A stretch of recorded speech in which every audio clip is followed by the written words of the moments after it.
একান্ত কিছু কষ্ট থাকে যেগুলো কখনো কারোর সঙ্গে শেয়ার করা যায় না, তেমনি সব আঘাতের কিন্তু বিচারও হয় না।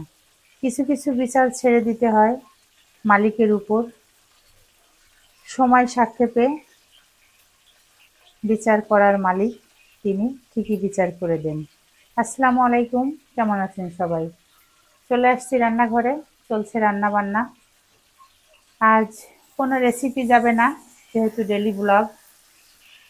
প্রতিদিনই আমার কোনো না কোনো ভিডিও আপনাদের সাথে শেয়ার করতে হয়, তাই হচ্ছে যা যা রান্না করব সেগুলারই হালকা পাতলা ক্লিপ আপনাদের সাথে শেয়ার করব। বন্ধুরা, এখানে এই যে ভাজি করছি হচ্ছে তেলাপিয়া মাছ। তেলাপিয়া মাছটা ভুনা করব, আর সঙ্গে থাকবে সিমের বিচির ডাল রান্না করব, যেভাবে আমরা ঠিক ছোলা বা মটরের ডালটা ভুনা করে রান্না করে থাকি। সঙ্গে আছে দেশি মুরগি। ফুল ভিডিওটা সঙ্গে থাকেন, দেখতে থাকেন। সবকিছু মিলিয়ে আজকের ভিডিওটা আশা করছি ভালো লাগবে। মাছ ভাজিটা কমপ্লিট করে নিয়েছি। এখন ওই কড়াইয়ের উপরেই সামান্য তেল দিয়ে দিয়ে দিলাম পেঁয়াজ। পেঁয়াজটা হচ্ছে ব্রাউন করে ভেজে নিব। পেঁয়াজটা ব্রাউন করে নিয়ে রেগুলার রান্নার সমস্ত মশলা দিয়ে সামান্য পানি দিয়ে দিয়েছি। মশলাটা ভালো করে কষিয়ে নেওয়ার জন্য সঙ্গে দিয়েছি কয়েক ফালি কাঁচামরিচ।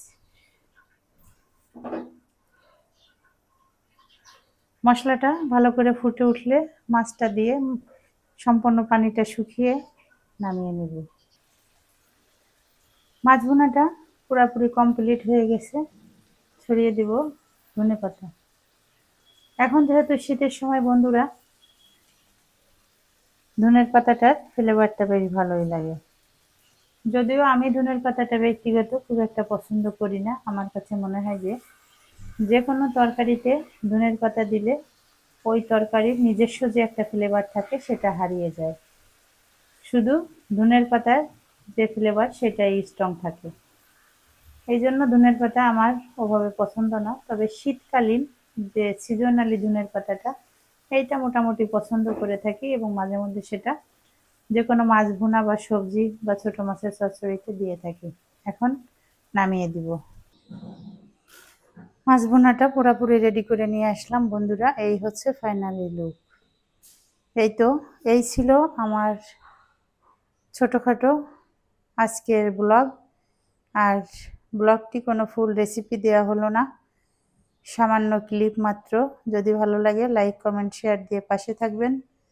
সবাই ভালো থাকেন, সুস্থ থাকেন। আল্লাহ হাফেজ।